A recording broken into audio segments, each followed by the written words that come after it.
जय हिंद दोस्तों, मेरा नाम है नीरज और आप देख रहे हैं हमारा YouTube channel Neeraj Arora classes. और आज हम लोग इनकम टैक्स की आरटीपी का पार्ट 2 जो है आप लोगों के लिए लेके आए हैं। इससे पहले हमने पार्ट 1 रिकॉर्ड किया था मित्रों, और पार्ट 1 जो है हमारे यूट्यूब चैनल पे अवेलेबल है, आप उसे देख सकते हैं, जिसमें हमने एमसीक्यूज कवर कर लिए थे। एमसीक्यूज कवर कर लिए थे, केस बेस्ड एमसीक्यूज जो वो कवर कर लिए थे। आज हम टोटल इनकम के क्वेश्चन को छोड़ के बाकी सब कुछ कवर कर लेंगे, और इसके बाद हम लोग जो है टोटल इनकम का क्वेश्चन भी कवर कर लेंगे नेक्स्ट वीडियो में। इसी तरह पीजीपी की रिवीजन का पार्ट 1 जो है हमारा आ चुका है। सेकंड पार्ट हम जैसे रिकॉर्ड करेंगे आप लोगों के साथ शेयर कर देंगे। चलिए, तो अब सबसे पहले क्या करेंगे, सबसे पहले सर हम लोग चलेंगे स्क्रीन देखने के लिए कि क्या क्या चीजें जो हमारे पास इस समय पढ़ने के लिए है। लेकिन उससे पहले मेरी आप सबसे रिक्वेस्ट है, अगर आप इसे यूट्यूब पे देख रहे हैं तो भाई साहब इसको लाइक कीजिए और चैनल को सब्सक्राइब कीजिए, उस वीडियो को हर जगह जाके शेयर कर दीजिएगा अगर आपके पास समय है तो। चलो भाई, हाँ जी, क्या मेरी स्क्रीन आप लोगों को विजिबल है? एक बार जल्दी से बता दीजिए प्लीज, जल्दी से बता दीजिए। हमारी चैट, हमारे जो लाइव स्टूडेंट है, बहुत ही बढ़िया अभिषेक। चलिए साहब, तो अगर आप लोगों को याद हो, आप लोग शुरुआत से पढ़ रहे हैं हमारे साथ, तो भाई साहब हमने इनकम टैक्स की आरटीपी शुरू करी थी। और इनकम टैक्स की आरटीपी में हमने ये क्वेश्चन नंबर 1 कर लिया था, जो मैंने आपको बोला था बहुत ही अच्छा क्वेश्चन है। और क्वेश्चन नंबर 2 भी जो है हमने कर लिया था, चंचल सा बदन चंचल चितवन। राइट, ये सारे आपके साथ के करे हुए क्वेश्चन है, मिस मिस चंचल वाला। अब हम लोग जो है आज बचे कुछ एमसीक्यूज करेंगे, और बचे कुछ एमसीक्यूज करने के बाद हम लोग इसके डिस्क्रिप्टिव क्वेश्चंस भी कर लेंगे, और उसके बाद जो है एक टोटल इनकम का क्वेश्चन बच जाएगा, उसे हम बाद में करेंगे। चलिए साहब, तो सबसे पहले अब हम लोग बात करते हैं क्वेश्चन नंबर 3 की। क्वेश्चन नंबर 3 की बहुत ही आसान सवाल है, सर ध्यान से देखिएगा। मिस्टर ए एज 45 ईयर्स, देखो ए इंडिविजुअल हो गया, 45 ईयर्स, सीनियर सिटीजन नहीं है, सुपर सीनियर सिटीजन नहीं है। Sold an agricultural land for ₹52 lakh on 4/10/2019, acquired at a cost of 49.25 lakh on 39/2018। अच्छा जी, 13 सितंबर को ली थी, 4 अक्टूबर 2019 को जो है बेच दी। सिचुएटेड एट, अब ये इंफॉर्मेशन हमारे लिए बहुत इंपॉर्टेंट है, situated at 7 kilometre from the jurisdiction of municipality having population of 4 lakh. बस पहले तो यहां पे इतना रुक जाइए और देखिए। हाँ जी मानसी, ये नवंबर 2020 की आरटीपी है। रुक जाइए और देखिए, क्या ये रूरल एग्रीकल्चर लैंड है? अगर रूरल एग्रीकल्चर लैंड है तो भाई साहब यहां पे तो कैपिटल गेन होगा ही नहीं। कम ऑन, क्योंकि वो तो कैपिटल एसेट होती ही नहीं है। बताइए जरा मुझे, क्या ये रूरल एग्रीकल्चर लैंड है? कम ऑन गाइस, बता दो जल्दी से। लोग बाग बोल रहे हैं रूरल एग्रीकल्चर लैंड नहीं है। मुझे पता था, क्योंकि यहाँ पे ना बहुत बच्चों को कंफ्यूजन होती है। मैं आपके साथ क्या करता हूं, मैं आपको एक बार के लिए एक चार्ट दिखाता हूं जो मैंने अपनी ही बुक से जो है वो निकाला हुआ है। ये देखिए जरा, प्लीज इसको देखिए। रूरल एग्रीकल्चर लैंड का कैसे पता लगाते हैं जरा देखिएगा। आप यहाँ पे आइए, population more than 10,000 up to 1 lakh, within 2 kilometre तो अर्बन है, 2 किलोमीटर के बाद जो है तो भाई साहब वो क्या हो जाएगी, रूरल। ऐसे ही पॉपुलेशन मोर देन 100 के, दैट इज 1 लाख से ऊपर है लेकिन 10 लाख तक है, विद इन 6 किलोमीटर अर्बन है, और 6 किलोमीटर के बाद वो क्या बन जाएगी, रूरल बन जाएगी। अब आप देखिए जरा हमारे क्वेश्चन में क्या चीज लिखी हुई है, प्लीज जरा ध्यान से देखिएगा। हमारे क्वेश्चन में क्या चीज लिखी हुई है, 7 किलोमीटर है ऐसी म्यूनिसिपैलिटी से दूर जो 4 लाख की पॉपुलेशन रखती है। यानी ये म्यूनिसिपैलिटी है जिसकी 4 लाख की पॉपुलेशन है, उसके 6 किलोमीटर के रेडियस में होती तो बेटा अर्बन होती, उसके 6 किलोमीटर के बाहर है तो वो रूरल होगी। अब आप बताइए, रूरल है कि अर्बन है? बताइए। ये आप इस बात को समझ लीजिए मित्रों, जो बात मैं बोलना चाह रहा हूं ना उसको जरा प्लीज फोकस कीजिएगा, ये बहुत इंपॉर्टेंट बात है।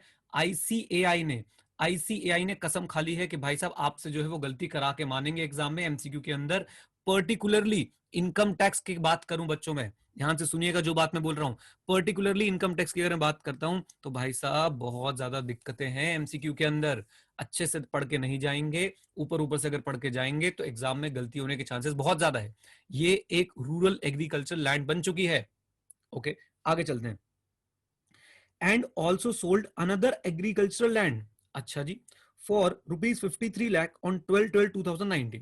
और एक और एग्रीकल्चर लैंड उन्होंने बेची 53 लाख की ऑन 12/12/2019, जो उन्होंने एक्वायर करी थी फॉर 46 लाख ऑन 15/2/2018। अच्छा जी, बहुत बढ़िया। At 1.5 kilometre from the jurisdiction of municipality having population of 12,000। अब बताओ ये रूरल है कि नहीं है? ये वाली लैंड रूरल है कि नहीं है? 1.5 kilometre from the jurisdiction of the municipality having population of 10,000। Come on, great. मैं आपको फिर से उस चार्ट को दिखा के लाता हूं, आपको फिर से उससे पता चलेगा। देखिए जी, population more than 10,000 up to 1 lakh इसी वाली कैटेगरी में फॉल कर रही है। हाँ, विद इन 2 किलोमीटर से तो अर्बन है, हमारी वाली तो विद इन 1.5 किलोमीटर फॉल कर रही है, and therefore it is a urban agriculture land, यानी ये कैपिटल एसेट है, इसके बेचने पे कैपिटल गेन्स होंगे। और जैसे मैंने बोला इसके बेचने पे कैपिटल गेन्स होंगे, तो जरा देखिएगा कितने की खरीदी थी 46 लाख की 15/2/2018, कितने की बेच दी है 53 लाख की 12/12/2019। Come on guys, short term और लॉन्ग टर्म, शॉर्ट टर्म और लॉन्ग टर्म मुझे बताइए, जल्दी से बताइए। वेरी गुड रोमा, बहुत ही बढ़िया। कोमल, शिवम, सूरज, शॉर्ट टर्म है सर, शॉर्ट टर्म है, और शॉर्ट टर्म है तो इंडेक्सेशन का कोई प्रॉब्लम ही नहीं है। सिंपली आपने क्या करना है, 53 लाख माइनस 46 लाख, कितना आंसर आ गया, 53 lakh minus 46 lakh, 7 lakh is the answer. नीचे नीचे ऑप्शन में देखेंगे, एमसीक्यू करना सीखे, अगर आपने आंसर निकाल लिया है नीचे ऑप्शन में देखिए उसको, क्या वो आंसर आ रहा है, देयर आर 90% चांसेस कि वो आंसर सही होगा। आगे की बात है, क्या लिखी है, What would be the amount of capital gain chargeable to tax in the hands of Mr. A for the assessment year 2021? CII आपको कंफ्यूज करने के लिए दे रखे हैं इन्होंने, बट एनीवेज हम लोग देखते हैं short term capital gain 9.75, no, short term capital gain 7, ये सबसे सही लग रहा है। लॉन्ग टर्म कैपिटल गेन का तो सवाल ही नहीं उठ रहा है, एलिमिनेट भी कर सकते थे आप इन ऑप्शंस को। आई होप ये बात आपको जो है समझ आ गई। कम ऑन, जल्दी बताइए, क्वेश्चन क्लियर हो गया? हर्ष, वैभव, वैभव, रोमा, यश, शिवानी, ग्रेट। अब आप ये देख लीजिए, ये आपसे 2 नंबर का एमसीक्यू इन्होंने जो है वो सॉल्व कराया, और अगर मैं टाइम बताऊं आप लोगों को तो मैं कम से कम 5-6 मिनट लगेंगे इसको करने में, 5 मिनट तो मान के चलो आप लगे, राइट। तो ऐसे भाई आपने इनकम टैक्स की तैयारी जो है इस एंगल से रखनी है कि आपसे कुछ भी पूछ सकते हैं। बेसिकली ये कैपिटल गेन का 4 नंबर का क्वेश्चन होना था, जो आपसे वो लोग 2 नंबर के अंदर पूछना शुरू कर चुके हैं। आइए देन चलते सर अगले क्वेश्चन पे, क्वेश्चन 4, इसको इंपॉर्टेंट मार्क कीजिए, बहुत ही जबरदस्त क्वेश्चन है, और फिर से आईसीआई ने दिखा दिया कि एमसीक्यू में मैं वो पूछूंगा जो मैं पहले नहीं पूछता था, एमसीक्यू में वो पूछूंगा जो मैं पहले नहीं पूछता था। ओके, आइए जरा चलते हैं। Mister Arjun holding shares of x limited on 1/7/2018 for ₹600 पर शेयर। तो मिस्टर अर्जुन है कोई, उनके पास 1000 शेयर है एक्स लिमिटेड के, 600 पर शेयर जो उन्होंने खरीदा हुआ है, और 1/7/2018 जो है वो उनका डेट ऑफ परचेज है। सोल्ड 500 शेयर्स टू मिस्टर शौर्य, उन्होंने 500 शेयर बेच दिए मिस्टर शौर्य को ऑन 1/5/2019 फॉर ₹550 पर शेयर। अच्छा जी, ध्यान रखिएगा अर्जुन के पास 1000 शेयर थे, अर्जुन ने जो है वो बेच दिया है कितना, 500 शेयर्स बेच दिए किसको, शौर्य को। ओके, और कितने के बेचे, शौर्य ने कितने खरीदे, 550 पर share. X limited declare dividend ₹65 पर शेयर ऑन 27/2019, और एक्स लिमिटेड ने जो है वो डिविडेंड डिक्लेयर कर दिया है। अब देखिए शौर्य की गेम क्या बन रही है, 1/5/19 को इसने 550 रुपए के हिसाब से 500 शेयर्स बाय करे हैं, प्लस उसके बाद 20/7/2019 को जो है भाई साहब वो डिविडेंड डिक्लेयर हो जाता है, कितने का, 65 पर शेयर। उसके बाद जरा देखिए 28/9/2019 को ये भाई साहब 300 शेयर जो है वो बेच देते हैं एट द रेट ऑफ 475 पर शेयर। और उसके बाद क्या किया इन्होंने, एंड द बैलेंस 200 शेयर, जो 200 शेयर थे वो इन्होंने बेच दिए कब, 28/10/2019 को, ये देखिए 28/10/2019 को 450 पर शेयर, 28/10/2019 को 450 पर शेयर। पहले बताइए ये पूरा का पूरा आपको डिजाइन समझ में आया क्या हुआ, और ये सारा काम पता है किसने किया है, शौर्य ने। मेरे पास एक स्टूडेंट आया, कहता सर अर्जुन की इनकम निकाल रहा हूं, मैंने कहा अर्जुन के बारे में तो यहाँ बात ही नहीं हो रही है, यहाँ बात किसके बारे में हो रही है, यहाँ बात किसके बारे में हो रही है, अर्जुन या शौर्य, यहाँ शौर्य की बात चल रही है। पहले बताइए पूरा का पूरा आपको फ्लो समझ में आ गया, ये सारी अमाउंट आपको समझ आने बहुत ज्यादा जरूरी है। अच्छा जी, आगे चलते हैं और देखते हैं कि क्या लिखा है। Mister Shaurya was having only long term capital gain from sale of unlisted shares of ₹50,000। तो मिस्टर शौर्य की एक और इनकम है अनलिस्टेड शेयर से, जो है उनको कुछ लॉन्ग टर्म कैपिटल गेन हुआ है। Assuming that Shaurya has no other income, his total income for assessment year 2021 will be, आपने टोटल इनकम बतानी है। अब यहाँ पे डिविडेंड स्ट्रिपिंग का कॉन्सेप्ट आ गया, डिविडेंड स्ट्रिपिंग। अब आप ये सोचिए आईसीआई डिविडेंड स्ट्रिपिंग पे सवाल ही नहीं करता था, लेकिन इस बार आईसीआई को लगता है भाई एमसीक्यू है तो कुछ भी पूछ डालो। डिविडेंड स्ट्रिपिंग क्या होता है, रिकॉर्ड डेट, रिकॉर्ड डेट से 3 महीने पहले पहले आपने जो है शेयर्स खरीदे और विद इन 3 मंथ्स जो आपने बेच दिए, तो जितना आपको लॉस हुआ है up to the amount of dividend वो हम आपको अलाउ नहीं करते, loss up to the amount of dividend वो हम आपको अलाउ नहीं करते। आइए जरा देखते हैं यहाँ पे क्या क्या हुआ। ये विद इन 3 मंथ्स आ रहा है, बिल्कुल आ रहा है सर, ये विद इन 3 मंथ्स आ रहा है। यहाँ पे लॉस कितना हुआ है जरा निकाल लेते हैं। 550 का खरीदा था। पहले तो डिविडेंड कितना मिला है, 65 into 500। Dividend receive is 32,500। Dividend received is 32,500। ये बात आपको समझ आती है? कम ऑन, ये बात आपको समझ आती है?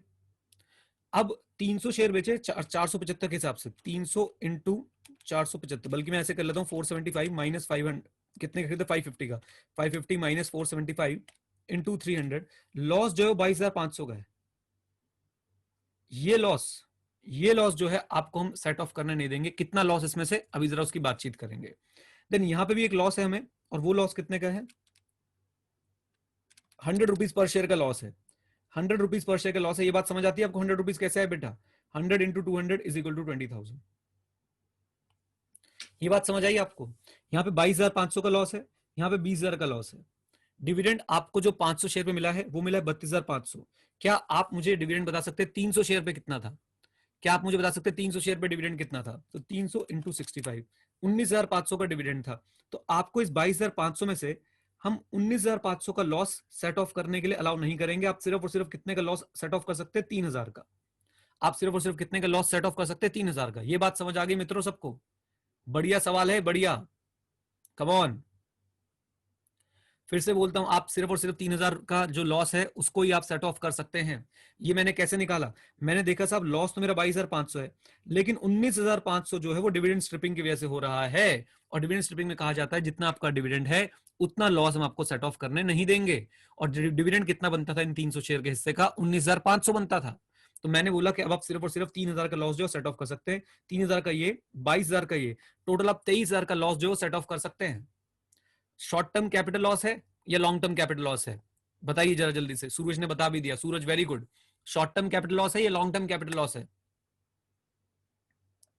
Short term, very good. Short term capital loss क्या लॉन्ग टर्म कैपिटल गेन से सेट ऑफ हो सकता है? अगला सवाल सुनिए, शॉर्ट टर्म कैपिटल लॉस क्या लॉन्ग टर्म कैपिटल गेन से सेट ऑफ हो सकता है?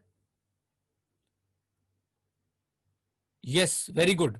अब यहां पे जो मेरा लॉस है वो 23,000 का है, और जो मेरी अदर इनकम है वो 50,000 की है।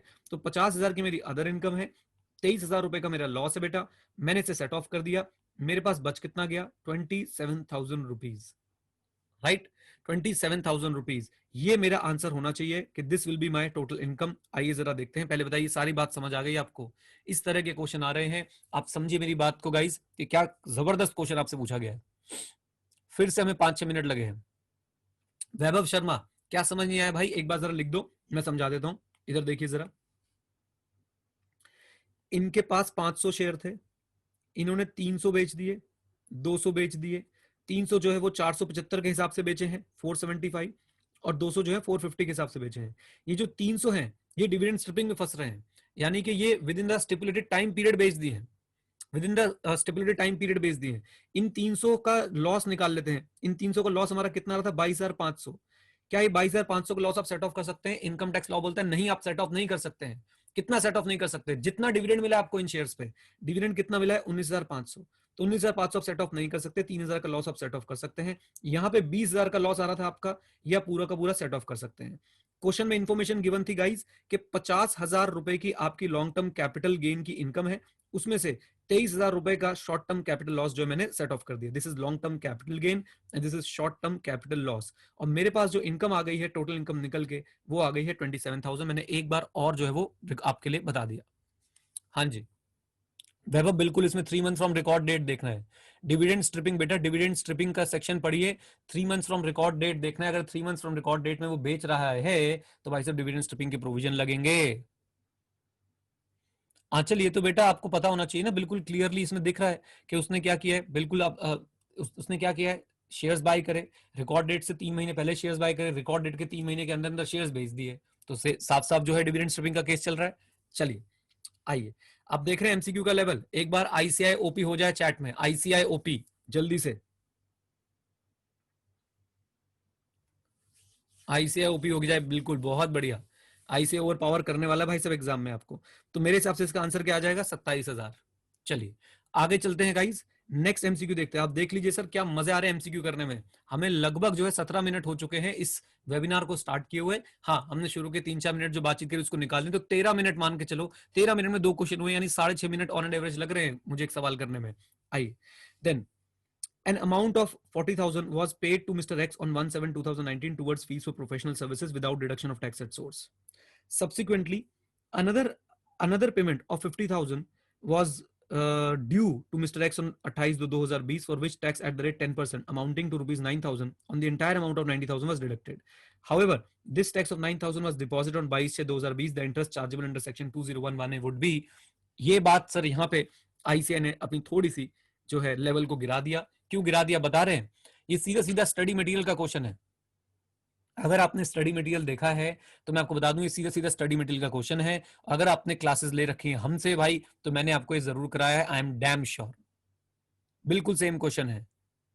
ए आंसर है, बी आंसर है, सी आंसर है, डी आंसर. जल्दी बताइए मुझे क्या आंसर जो है इसका होने वाला है गाइस. कम ऑन, सुनना चाहता हूं मैं आप लोगों से, जल्दी बताएं. इसमें भी अगर आप लोग गलती कर रहे हैं तो I am really sorry guys. मुझे थोड़ी डांट लगानी चाहिए आपकी कि आप लोग जो है पढ़ाई लिखाई बिल्कुल नहीं करते हैं, बिल्कुल भी नहीं करते हैं. ऑल्दो मैंने क्लास में बहुत अच्छे समझा रखा है बट फिर भी एक बार बता दूं. पहला जो 4,000 है उसके ऊपर सर 1% का इंटरेस्ट लगेगा 8 मंथ के लिए. राइट, तो ये बन गया मेरा 40 इंटू 8 दैट इज 320. अगला जो आपका 9,000 रुपए है उस पर आपका 1.5% का इंटरेस्ट लगेगा 4 महीने के लिए. वो आ गया 540. दोनों को अगर मैं ऐड कर देता हूं तो भाई साहब आपके लिए आंसर आ जाता है क्या 860. लीजिए लीजिए साहब. अब बताइए, अगर आपने गाइस यहाँ पे ना मैं आपकी डांट लगाना चाहूंगा अगर आपसे ये क्वेश्चन नहीं हुआ तो इसमें बुरा मत मानिए, लेकिन सर आपको कॉन्सेप्चुअली आपकी नॉलेज सही नहीं है. और इसके ये मैं ये नहीं कह रहा आप मुझसे क्लासेस लिए ये करे. आपने जिससे भी क्लासेस लिए, हो सकता है मुझसे भी जिसने क्लास ली भाई उसको भी सही ना आ रहा हो आंसर, तो इसका मतलब भाई आप लोग पढ़ाई नहीं कर रहे हैं. प्लीज, ये क्वेश्चन ना ऐसे होते हैं जो साफ साफ पता लगा देते हैं कि भैया कौन पढ़ रहा है और कौन पढ़ने की एक्टिंग कर रहा है. Okay, come on. क्लियर है मामला? जल्दी बताइए, जल्दी बताइए. सुबह सुबह सत्संग सुन रहे हो तुम लोग मुझसे बैठ के?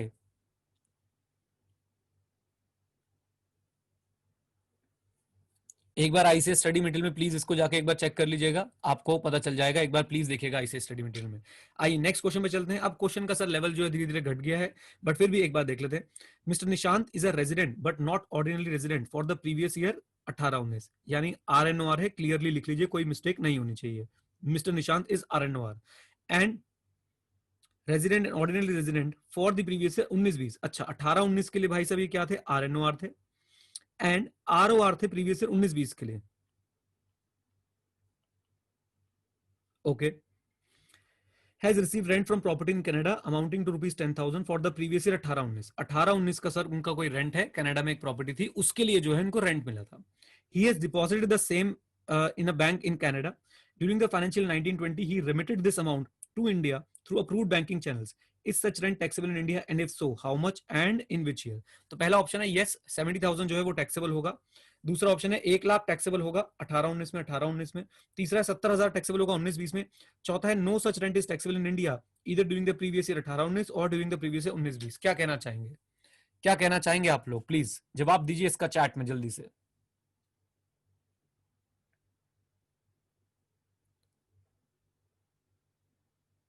मुझे एबीसीडी में से बताइए, बस सिर्फ एबीसीडी में से बताइए. Come on guys.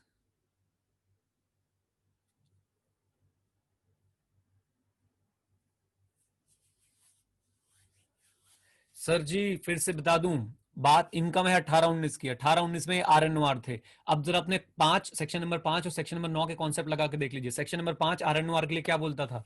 Income which is received in India, income accrue rise in India, और इनकम फ्रॉम बिजनेस और प्रोफेशन विच इज कंट्रोल्ड और सेटअप इन इंडिया. वो सारी चीजें RNOR के लिए टैक्सेबल होती थी. Income which is received outside India is not taxable for RNOR. एक बात. दूसरी बात, रेमिटेंस वाला कॉन्सेप्ट मैंने आपको कितने अच्छी तरह समझाया था. रेमिटेंस याद है आप लोगों को? तो रेमिटेंस वाला कॉन्सेप्ट भी जरा यहाँ पे ध्यान रखिएगा. चलिए साहब अब चलते हैं आगे. और यहाँ पे पास्ट प्रॉफिट वाला कॉन्सेप्ट भी लिख सकता है, तो इसका आंसर मेरे हिसाब से होना चाहिए साहब डी. प्लीज एक बार चेक कर लीजिए. मेरे हिसाब से इसका आंसर जो है वो होना चाहिए मित्रों डी. जल्दी से एक बार मुझे चेक करके बताइए.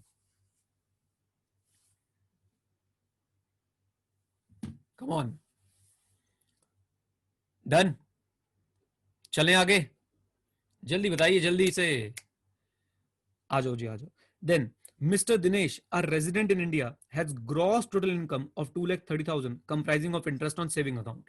अच्छा जी, मिस्टर दिनेश है, रेजिडेंट इन इंडिया है, ग्रॉस टोटल इनकम 2,30,000 की है, comprising of interest on saving account and rental income during the previous year during the previous year 1920। अच्छा जी, यानी कि 2,30,000 में ये दो कंपोनेंट है। He incurred expenditure of 2 lakh for his son for a study tour to Europe. Europe भेजा है भाई पढ़ने के लिए। वेदर ही इज रिक्वायर्ड, और 2 लाख का खर्चा किया। Whether is required to file return of income for assessment year 2021 if yes what is the due date. पहला ऑप्शन यस करना है, दूसरा ऑप्शन यस करना है 30 सितंबर, तीसरा ऑप्शन यस 31 अक्टूबर, चौथा no he is not required to file return of income. Come on, reason बताएं मुझे, रीजन बताएं। रक्षित रीजन बताओ भाई, जो भी आंसर दे रहा है उसके लिए मुझे रीजन बताओ प्लीज, क्यों नहीं करनी, क्यों नहीं करनी है। रीजन बताते जाना। एजुकेशन रीजन नहीं, आप लोग एजुकेशन एजुकेशन करे जा रहे हो साहब, education is not the reason. Come on, कौन सी इनकम? मैं तो आपसे जानना चाहता हूं कौन सी इनकम बोल रहे हैं। Income before what? Yes very good, GTI, very good Abhishek Soni. GTI is less than what 2.5 lakh.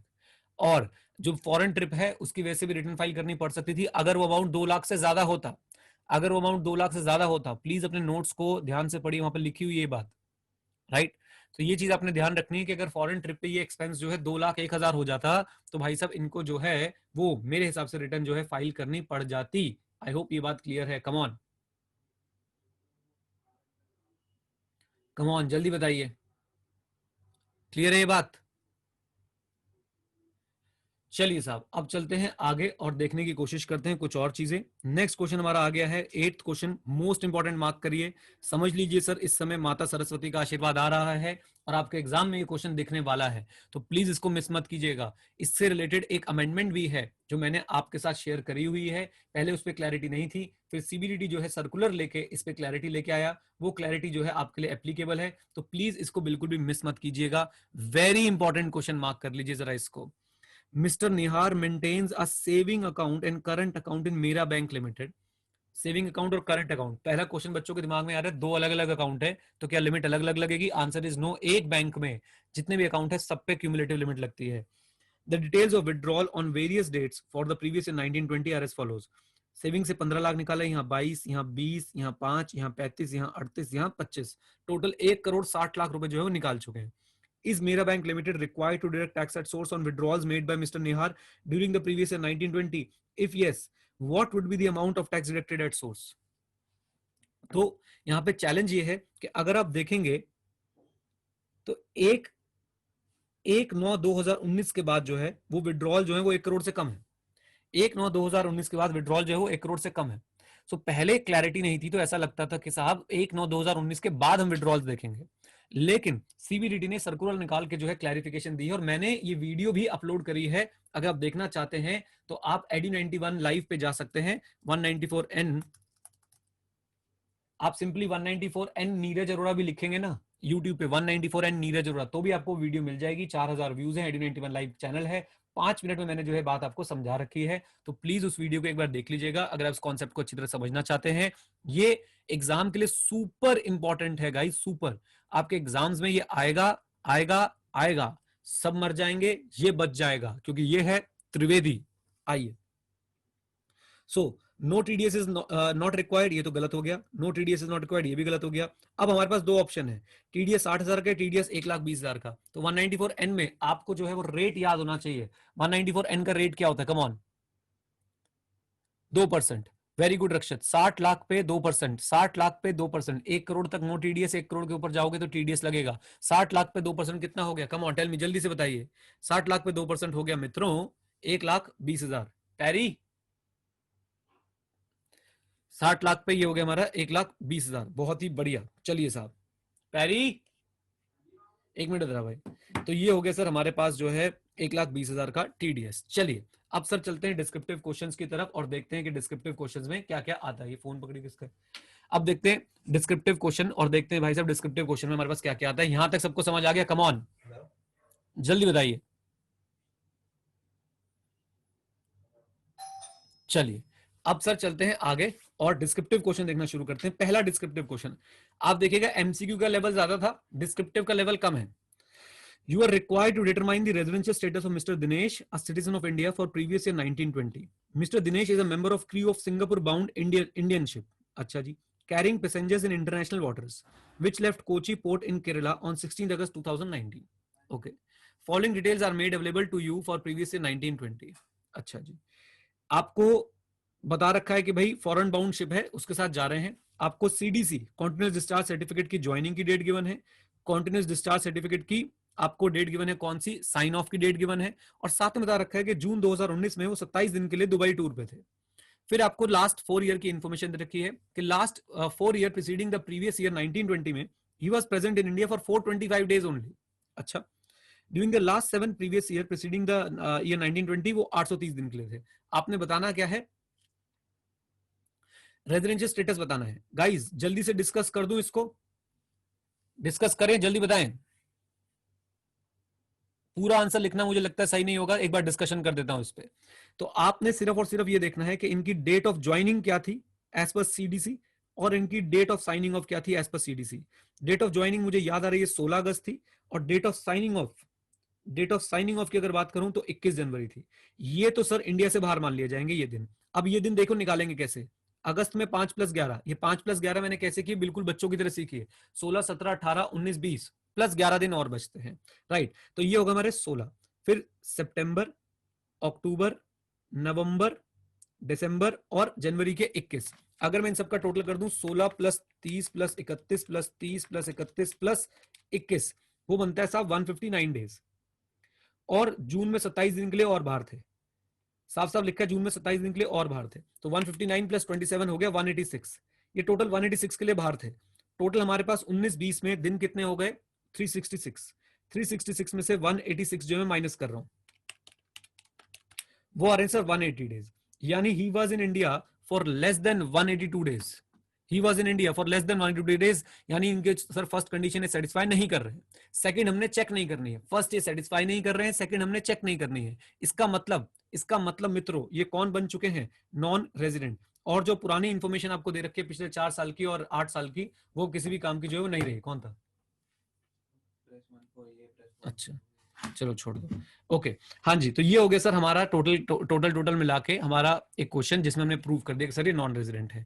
एक बार मेरी एक रिक्वेस्ट मानेंगे आप लोग, और मेरी रिक्वेस्ट ये है कि प्लीज फॉर गॉड सेक एक बार लिख कर देख लीजिएगा कि भाई साहब ये आंसर जो है कैसे लिखा जाता है। अगर आप लिख के नहीं देखेंगे तो आपको बहुत ज्यादा जो है वो नुकसान होने वाला है, राइट। तो लिखकर एक बार जरूर देखिएगा इस आंसर को, ओके। अच्छा जी, आगे चलते हैं, 9th हो गया, 10th पे चलते हैं। बहुत ही लड्डू question 10th। Explain with brief reasons whether the following can be regarded as agricultural income as per the provision of Income Tax Act. Number 1, rent received for letting out agricultural land for a movie shooting. आप बताइए, agriculture land को आपने let out किया for movie shooting, हमने class में भी discuss किया हुआ है साहब, ये तो किसी भी हाल में एग्रीकल्चर इनकम नहीं है और this will be chargeable to income tax. Income from sale of seedlings in a nursery adjacent to the agriculture land owned by an SSC. ये बताइए आप मुझे, बहुत आसान है, ये एग्रीकल्चर इनकम है, क्योंकि सर इसके लिए स्पेशल एक एक्सप्लेनेशन आई हुई है, वो भी मैंने आपको क्लास में पढ़ा रखी है, राइट। तो दोनों के दोनों में हमने कर लिया, ये नॉन एग्रीकल्चर है और साहब ये जो है वो एग्रीकल्चर इनकम है। आइए तीसरे क्वेश्चन पे चलते हैं, क्वेश्चन में 11 पे। लो भाई मेरा ही क्वेश्चन आ गया है, आईसीआई ने खास प्यार है आईसीआई का मेरे साथ। तो mister Neeraj, a salaried employed, furnishes the following detail for the financial year 1920। लो भाई लो, बहुत ही आसान क्वेश्चन है सर। बेसिक सैलरी, देखो मैं एग्जाम में आ रहा हूं तो भी तुम्हारे लिए आसान बन के आ रहा हूं, और जीवन में क्या चाहिए यार तुम्हें यार, आ जाओ।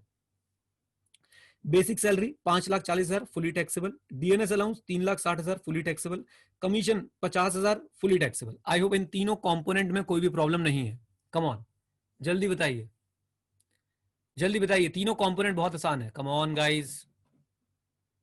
अच्छा जी, उसके बाद गाइस बात करते हैं entertainment allowance. Entertainment allowance fully taxable क्योंकि नॉन गवर्नमेंट एम्प्लॉय है। Medical expenses reimburse by employer fully taxable. बच्चों को इसमें बहुत डाउट होता है, पता नहीं क्यों डाउट होता है भाई साहब। पहले होती थी 15,000 की लिमिट, अब नहीं होती वो 15,000 की लिमिट, ये 21,000 पूरा का पूरा क्या होगा, टैक्सेबल होगा। मिस्टर सुब्रमण्यम, फुली टैक्सेबल होंगे ये मेडिकल आपके जो एक्सपेंसेस है। देन प्रोफेशनल टैक्स 4,000 का पे किया, 50% एम्प्लॉयर ने पे किया है, तो 2,000 रुपए टैक्सेबल होगा। डिडक्शन नीचे आपको सेक्शन 16 में 4,000 की मिल जाएगी, लेकिन टैक्सेबल 2,000 होगा। I hope it is clear, come on. 25,000 की कौन सी लिमिट है विकास भाई, कहां की लिमिट है 25,000 की, मुझे बताओगे? Anyways, health insurance premium paid by employer exempt, gift voucher given by employer on his birthday. Now this is controversial. I hope आप लोगों ने क्लास में ये कंट्रोवर्सी मुझसे सुनी थी। फिर ध्यान से सुनिएगा जो मैं बोल रहा हूं। ऑल दो गिफ्ट वाउचर जो है सर वो आईसीआई हमेशा फुली टैक्सेबल कर देता है, लेकिन सीबीडीटी का एक सर्कुलर आया हुआ है कि अगर नॉन कैश कुछ मिल रहा है तो वहां पे 5,000 तक की आप एग्जेम्पशन ले सकते हैं, और उसके 5,000 तक जो है वो नॉट टैक्सेबल होगा आई शुड से, और उसके ऊपर जो अमाउंट आता है वो टैक्सेबल होता है। राइट, कम ऑन, ये बात समझ आई आपको? तो फिर से सुनिए, 5,000 तक पे जो है वो टैक्स नहीं लगता है और 5,000 के ऊपर टैक्स लगता है। तो यहां पे आप दो व्यूज ले सकते हैं, ऑल्टरनेटिव व्यू भी ले सकते हैं। मेरा मानना है अगर आप आईसीआई के साथ चलना चाहते हैं तो आप 12,000 टैक्सेबल कर दीजिए और नीचे लिखाइए कि भाई ऑल्टरनेटिव व्यू इज पॉसिबल। आप अगर 7,000 भी टैक्सेबल करते हैं तो नीचे एक्सप्लेन करके आइए, बस इतना मेरा आपसे कहना है। आई होप ये बात क्लियर है। This is a bit controversial, हम आईसीआई के साथ रहने की कोशिश करेंगे। Come on. अच्छा जी, life insurance premium paid by the life insurance premium of Neeraj paid by employer taxable. Laptop provided for use at home, actual cost of laptop the employer is 30,000। Children of the SSC are also using the laptop, यानी मिष्टी और चीकू भी laptop जो है वो use कर रहे हैं। याद रखिएगा भाई, लैपटॉप अगर घर के लिए दिया है तो भाई साहब वो तो होगा फुली एग्जाम, चाहे वो उसे बच्चे यूज करें कोई भी यूज करे। ओके, आइए। Then employer company owns a Maruti Suzuki Swift car, engine cubic capacity more than 1.6 litre. यहाँ पे सुजुकी वालों ने बोल दिया क्या हम जॉब छोड़ दें? तो हम क्या जॉब छोड़ दें? क्यों भाई? सुजुकी 1.6 लीटर के इंजन में कब आने लगी और उससे ऊपर के इंजन में कब आने लगी 1.6 लीटर की? बट कोई बात नहीं, गाड़ी एम्प्लॉयर की है। अच्छा जी, खर्चा भी एम्प्लॉयर का है और ऑफिशियल एंड पर्सनल पर्पस के लिए। गाड़ी एम्प्लॉयर की है, खर्चा भी एम्प्लॉयर का है, ऑफिशियल और पर्सनल पर्पस के लिए, दोनों के लिए। तो 2400, if I am not wrong, एक बार अमाउंट चेक कर लीजिए। वेरी गुड, वैभव ने लिख भी दिया है। 2400 इंटू 12 जो है वो टैक्सेबल हो जाएगा। Annual credit card fees paid by the employer. Credit card is not exclusive use for official purpose, details of usage are not available. Details available नहीं है सर, 5,000 रुपए फुली टैक्सेबल हो जाएंगे। 50,000 की डिडक्शन देना मत भूल जाना। आई थिंक इस क्वेश्चन में कुछ भी नहीं था ऐसा जो आपको समझ ना आया हो। एकदम आसान सवाल, बल्कि मैं बोलूंगा जो हमने एमसीक्यूज करें जिस लेवल पे, उससे भी आसान था। बता दीजिए जल्दी से। प्रोफेशनल टैक्स की भी डिडक्शन मिलेगी 50,000 की, बिल्कुल बेटा। एक 4,000 की, सॉरी सॉरी सॉरी मैंने गलत बोल दिया। 50,000 रुपए स्टैंडर्ड डिडक्शन मिलेगी और प्रोफेशनल टैक्स की आपको जो है 4,000 रुपए की डिडक्शन मिलेगी। प्लीज, हाँ जी, क्लियर है। क्रेडिट कार्ड में आलोक भाई डिटेल्स अवेलेबल नहीं है यूसेज की, तो 5,000 हम फुली टैक्सेबल कर देंगे। अगर डिटेल्स होती तो जितना हमारा ऑफिशियल के लिए होता वो एग्जेम्प्ट हो जाता और बाकी जो है वो टैक्सेबल हो जाता। बहुत ही बढ़िया। तो ये सवाल भी सर हमारा हो गया। आई होप आप लोग कर सकते हैं। Come on. कार्तिक भाई एक बार फिर लेक्चर देखो ना, आप जाके, आप मेडिकल एक्सपेंसेस में कंफ्यूज हो रहे हो, प्लीज एक बार लेक्चर देखो ना। अच्छा जी, चलिए। अब मैं सोच रहा हूँ यार, वैसे तो मैं सोचा था क्वेश्चन करा दूंगा, लेकिन अभी 3 क्वेश्चन में रोक रहा हूँ। एक्चुअली कोई आया हुआ है बाहर, अभी बीच में जो है फोन भी आया था, तो मैं वहां पे जा रहा हूँ और ब्रेकफास्ट भी कर लेता हूँ। उसके बाद आज आज कर देंगे भाई, इसको चिंता मत करो। आज मैं लाइव आता रहूंगा आता रहूंगा आता रहूंगा, ठीक है? तो आप में से जो लोग भी जुड़ना चाहते हैं वो जुड़ते रहेंगे और उसके बाद जो हमारे साथ मिलते रहेंगे। अब हमारे पास 12, 13, 14, 15 बचे हैं। ऑल दो मैं 12, 13, 14 भी कराना चाहता था। करा दें क्या अभी? जल्दी बताओ, थोड़ा फास्ट फास्ट करा दें, जल्दी बताओ।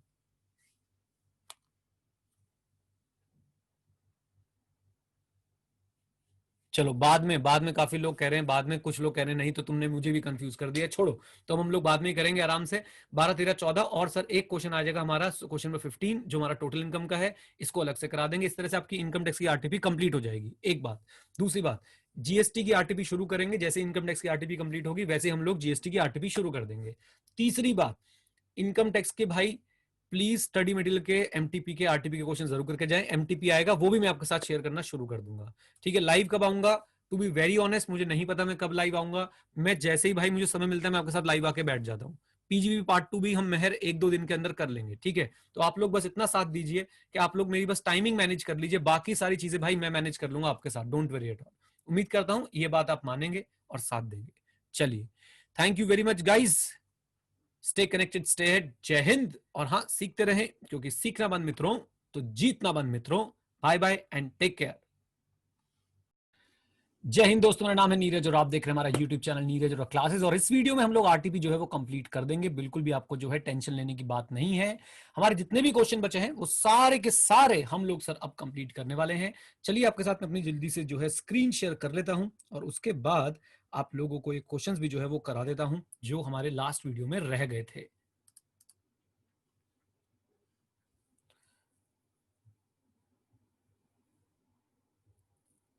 लीजिए सर, तो अब हमारे पास जो है वो आ गई हमारी स्क्रीन, और यहाँ पे अगर आपको याद हो लास्ट लेक्चर में हम लोगों ने ये सैलरी वाला क्वेश्चन जो है गाइस कर लिया था, राइट।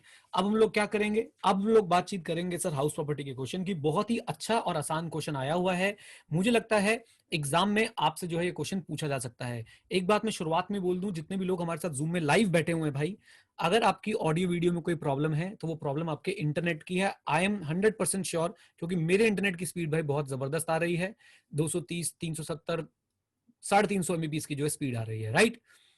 तो सब कुछ बढ़िया चल रहा है बिल्कुल, और आप लोगों को इंटरनेट आप लोग अगर सही करवा लेंगे तो आपको और भी अच्छा जो है वो नजर आएगा। चलिए क्वेश्चन देखते हैं सर जल्दी से, हमारे पास क्या आता है, आइए जरा। So mister Pihu has 3 houses all of which are self occupied, the particular of these houses are given below. देखिए क्वेश्चन में आपको एक खास बात बताऊं, मैं आपको एक रूल बताता हूं जो मैंने ऑब्जर्व किया आईसीए के एग्जाम में। इनकम टैक्स में क्वेश्चन की लेंथ जितनी ज्यादा होगी, क्वेश्चन की लेंथ जितनी ज्यादा होगी, मैं आपको बता दूं कि वो उतना ही ज्यादा, कम ऑन क्या बोलूंगा, उतना ही ज्यादा डैश होगा, उतना ही ज्यादा डैश होगा। डैश में क्या होने वाला है जल्दी बताइए, डैश में क्या होने वाला है, इजी होगा, आसान होगा, पक्की बात है, राइट। तो लेंथ से बिल्कुल मत घबराइए, कॉन्सेप्ट अगर आपको आते हैं तो सर आपका क्वेश्चन आसानी से हो जाएगा। Miss Pihu, oh my god, has 3 houses all of which are self occupied. इतना पढ़ के ही ना मुझे तो समझ आ गया क्या पूछने वाले हैं, okay. Miss Pihu has 3 houses, all of which are self-occupied. The particular of these houses are given below. लीजिए सर, म्युनिसिपल वैल्यूएशन पर एनम दे रखी है आपको, फेयर रेंटल वैल्यू दे रखी है, स्टैंडर्ड रेंट दे रखा है, ये बच्चों वाला काम है। डेट ऑफ कंप्लीशन दे रखी है, घर कब बन के तैयार हुआ था, मुझे ये थोड़ा सा इररिलेवेंट लग रहा है पढ़कर। म्युनिसिपल टैक्सेस पेबल, पेएबल है, पेएबल ड्यूरिंग द ईयर 12%, 9%, 10%, और देखिए क्या लिखा है साथ में, paid for house 2 and 3 only. सिर्फ 2 और 3 के लिए जो है आपने म्युनिसिपल टैक्सेस पे किए, हाउस 1 के लिए पेबल था लेकिन पे नहीं किया है। Interest on money borrowed, interest on money borrowed for repair of property during current year, ये जो है 75,000 का आपने इंटरेस्ट पे किया है, और ये देखिएगा रिपेयर के लिए जो है इंटरेस्ट पेड है, ये बात आपने ध्यान में रखनी है। You are required to compute Pihu's income from house property for the assessment year 2021 and suggest which houses हो गया है, क्योंकि लेटेस्ट अमेंडमेंट है, आई होप आपको पता है, हाउस प्रॉपर्टी के चैप्टर में अमेंडमेंट आई थी जिसमें आप 2 हाउसेज को जो है सेल्फ ऑक्यूपाइड हम मान सकते हैं। Which houses should be opted by Pihu to be self-assessed as self-occupied so that her tax liability is minimum? Guys अगर आप थोड़ा सा फोकस करेंगे तो डेफिनेटली सर हम लोग जो है क्वेश्चन कर सकते हैं। मैं पहले आपको इसका फ्लो बताऊंगा कि आपने इसका जो है फ्लो कैसे करना है, यानी कि आप इसको कैसे जो है कंप्यूट करेंगे कि भाई इसमें आपका आंसर जो है वो आ जाए। अगर मैं आपकी जगह पे होता तो सबसे पहले पता है मैं क्या करता, सबसे पहले मैं एक काम करता, मैं तीनों हाउसेस को लेट आउट मानते हुए उनकी इनकम निकाल लेता। ध्यान से देखिएगा, मैं सबसे पहले तीनों हाउसेस को लेट आउट मानते हुए इनकी इनकम निकाल लेता। फॉर एग्जांपल ये है H1, ये है H2 और ये है H3। हम तीनों हाउसेस को अगर ये लेट आउट होते तो इनकी इनकम क्या होती मैं वो निकाल लेता। आइए जरा एक बार ये वाला काम कर लेते हैं। पहले मुझे बताओ हाउस नंबर 1 की, हाउस नंबर 1 का, अच्छा इसमें कोई भी AR का तो है ही नहीं सर हिसाब किताब, हाउस नंबर 1 कहीं पे भी AR का तो यानी एक्चुअल रेंट का तो हिसाब किताब है नहीं, एक्सपेक्टेड रेंट बता दो बस, 130, 110 whichever is higher compare to SR whichever is lower, तो इसका हो गया 1 lakh. 120, 185 whichever is higher compare to SR whichever is lower, 185 हो गया। 120, 145 whichever is higher compare to SR whichever is lower, 130 हो गया। तो 1 लाख, 185 और 1,30,000। जो लोग हमारे साउथ इंडिया से स्टूडेंट्स हैं उनके लिए गाइज 1 लाख, 1,85,000 एंड 1,30,000, ये आगे मेरी ग्रॉस एनुअल वैल्यू। मुझे बताइए ये तो बहुत आसान था, सबको समझ हो गया, सबको समझ आ गया, कम ऑन जल्दी बताइए, बोलिए, come on guys.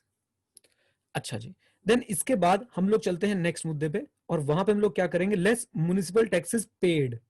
Municipal taxes paid, house 1 का तो पेड था ही नहीं। अब यहाँ पे बच्चे कहां गलती कर सकते हैं, म्युनिसिपल टैक्सेस परसेंटेज में दे रखे हैं guys, come on, municipal taxes percentage में दे रखे हैं, तो बताओ क्या परसेंटेज, ये परसेंटेज जीएवी की होगी या किसकी होगी। वेरी गुड नवित, शाबाश प्रिंस चौधरी, बहुत ही बढ़िया, बहुत ही बढ़िया बेटा। म्युनिसिपल वैल्यू दे रखिए 1,30,000, 1,20,000, 1,20,000, हमें सर इसको तो इग्नोर करना है, तो 1,20 का 9%, 1,20 का 10%, 1,20 का 9% और 1,20 का 10%। लीजिए साहब कर देते हैं, 1,20 का 9% कितना होगा 10,800, 1,20 का 10% कितना होगा 12,000। मेरे पास आ जाती सर एनएवी, एनएवी आ गई मेरे पास 1 लाख। 1 लाख के बाद सर यहाँ पे आ गई मेरे पास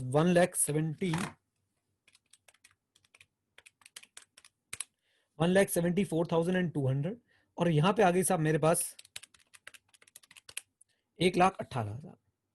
इसमें से मुझे क्या देना है, स्टैंडर्ड डिडक्शन और इंटरेस्ट ऑन बोरोड कैपिटल की डिडक्शन। तो स्टैंडर्ड डिडक्शन 30% हो गई, ये हो गया सर मेरे पास 30,000, और ये आ गया मेरे पास 174,200 इंटू 30%, दैट इज 52260, और 1,18,000 का भी 30%, that is 35400, right.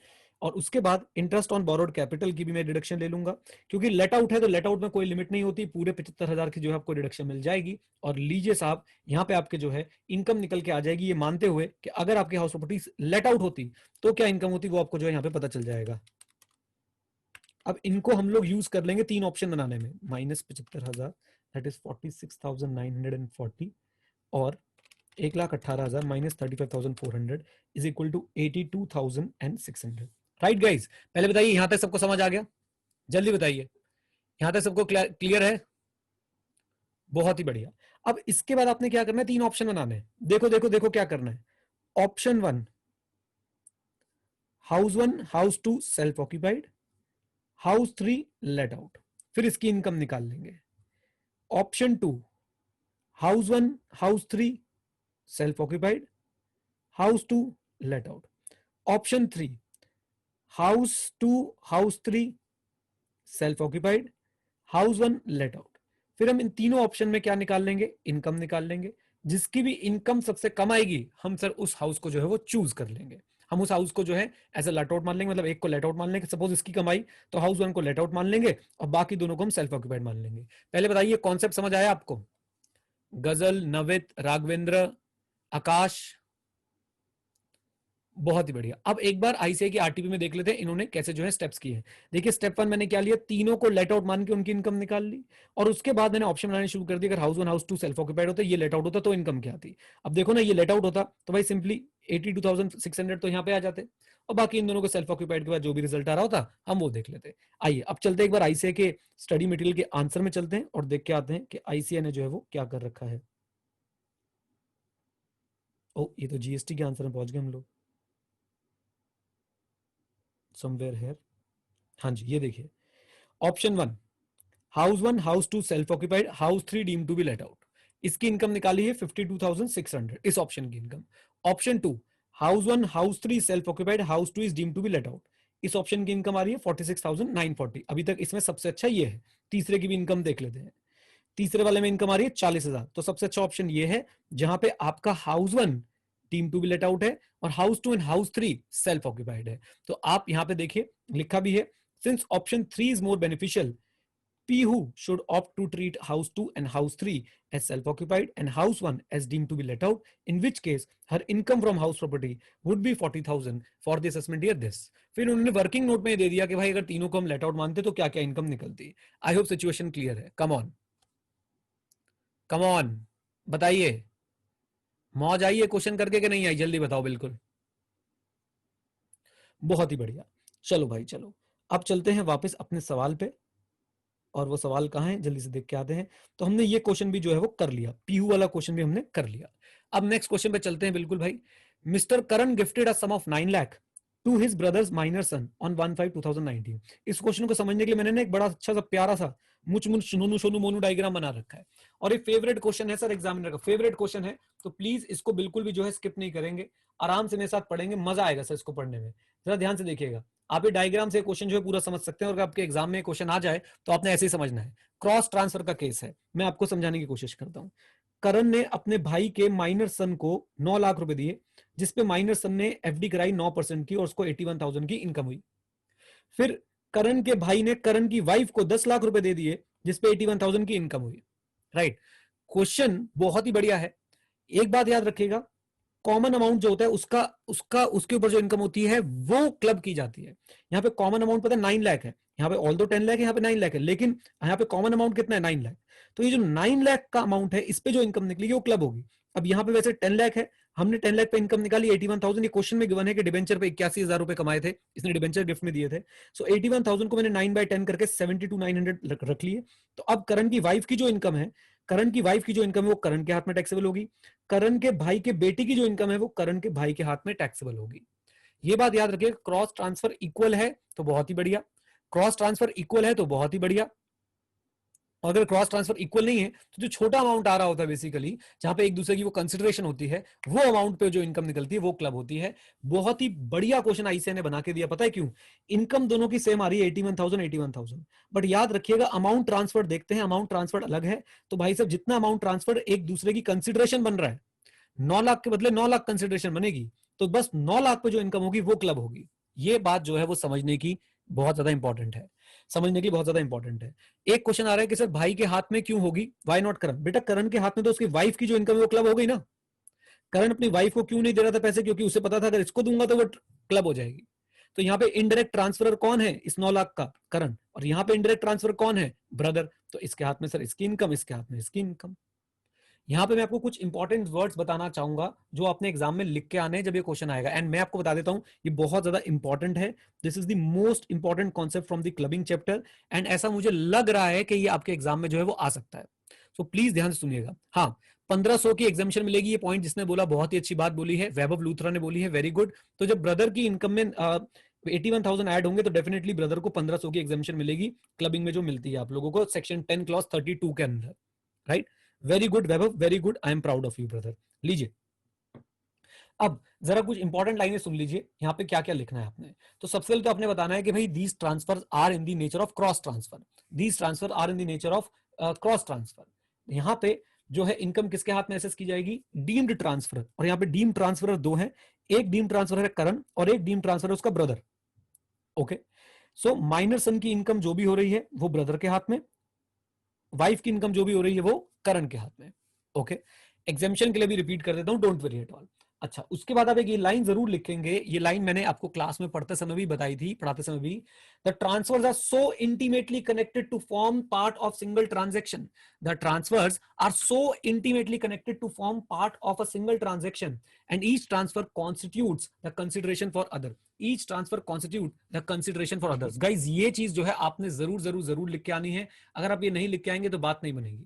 Transverse are intimately connected, one transfer is the consideration of other. ये दो लाइनें जरूर जरूर जरूर लिख के आनी है, अदरवाइज सर जो है बात नहीं बनती हुई नजर आएगी। इसलिए प्लीज इसको आप लोग इंपॉर्टेंट लाइन रखिएगा। इवन आप जब आरटीपी देखेंगे आईसीआई की तो आप पाएंगे वहां पे भी सर आईसीआई ने ये लाइन जरूर जरूर जरूर लिखी होगी, क्योंकि आईसीआई जब भी ये क्वेश्चन देता है तो ये लाइन जरूर जरूर जरूर लिखता है, राइट? ओके, लीजिए सर, तो अब चलते हैं। बस इसमें एक बार याद रखिएगा कि भाई आपको 1032 की एग्जामेशन मिलती है। बेटा जब भी माइनर की इनकम जो है वो इंक्लूड की जाती है तो वहां पे 1032 की एग्जामेशन मिलती है। अगर आपको क्लासरूम याद है तो मैंने उसमें बताया था 1500 रुपए की, कमॉन कितने की? 1500 रुपए की जो है वो एग्जामेशन मिलेगी माइनर सन की इनकम इंक्लूड होने की वजह से। ओके, चलिए, जो लोग बोले लाइन रिपीट कर दो भाई, आईसीआई की स्टडी मटेरियल में आंसर पढ़ना ना प्लीज। ओके, एक बार आंसर भी दिखा दो, आंसर दिखा दो एक बार आईसीआई का, क्या बोलती पब्लिक? जल्दी बोलो, जल्दी बोलो प्लीज।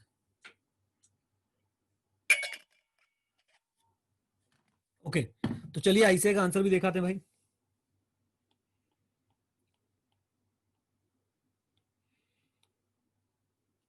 ये देखिए, ये है आईसीआई का आंसर। तो मैं थोड़ा फास्ट फास्ट रीड कर रहा हूं, जहां इंपॉर्टेंट लाइन होगी थोड़ा स्लो हो जाऊंगा। In the given case mister Karan gifted a sum of 9 lakh to brothers minus son this and simultaneously his brother gifted this. Question repeat कर दिया है। Mister Karan brothers minus son invested the gifted amount 9 lakh in fixed deposit with Canara bank. These transfers, देखिए these transfers are the nature of cross transfer, पहली important line जो आनी ही आनी है। Okay, दूसरी बात, the income from the asset transfer would be assessed in the hands of the deemed transfer because transfers are so intimately connected to form part of single transaction.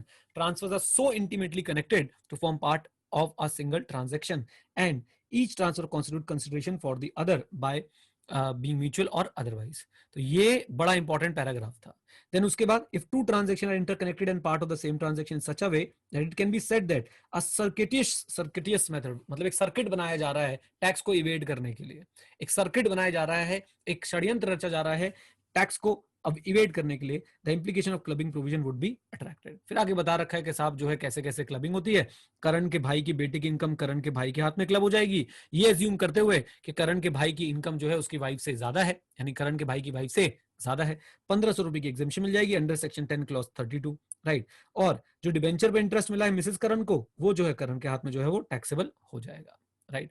ये दोनों indirect transverse है, ये important चीजें mark करके बता रहा हूं मैं आपको कैसे आंसर लिखना है अपने। ये दोनों इनडायरेक्ट ट्रांसफर्स हैं और सर इनकी इंटेंशन जो थी वो टैक्स बर्डन अपना रिड्यूस करने की थी। फिर नीचे इन्होंने बता दिया कि देखो सर 9 लाख और 10 लाख अमाउंट में डिफरेंस है, इसलिए जो है अमाउंट जो करण के हाथ में जो क्लब होगा वो ओनली 9/10 ऑफ द 81,000 होगा। ये 81,000 कहां से आया बेटा, डिवेंचर पे 81,000 का इंटरेस्ट मिला था, उसका 9/10 कितना हो गया 72,900, यही जो है वो अट्रैक्ट होगा। 56/10 लगेगा नहीं, क्यों नहीं लगेगा सर, देखिए बात ऐसी है, in respect of sum of money transfer or value of debenture transfer, since in both the cases the transfer is from a relative, तो relative की definition में fall कर रहे हैं। ओके, लॉ की केस स्टडी की तरह इसका आंसर लिखना है, बिल्कुल बिल्कुल वैसे ही लिखना है, कोई दिक्कत की बात नहीं है, आप वैसे ही लिख के आइए, लेकिन ये लाइंस जो मैंने मार्क करी है ये बहुत इंपॉर्टेंट लाइंस है। ओके चलिए सर, आइए अब चलते हैं अगले क्वेश्चन पे।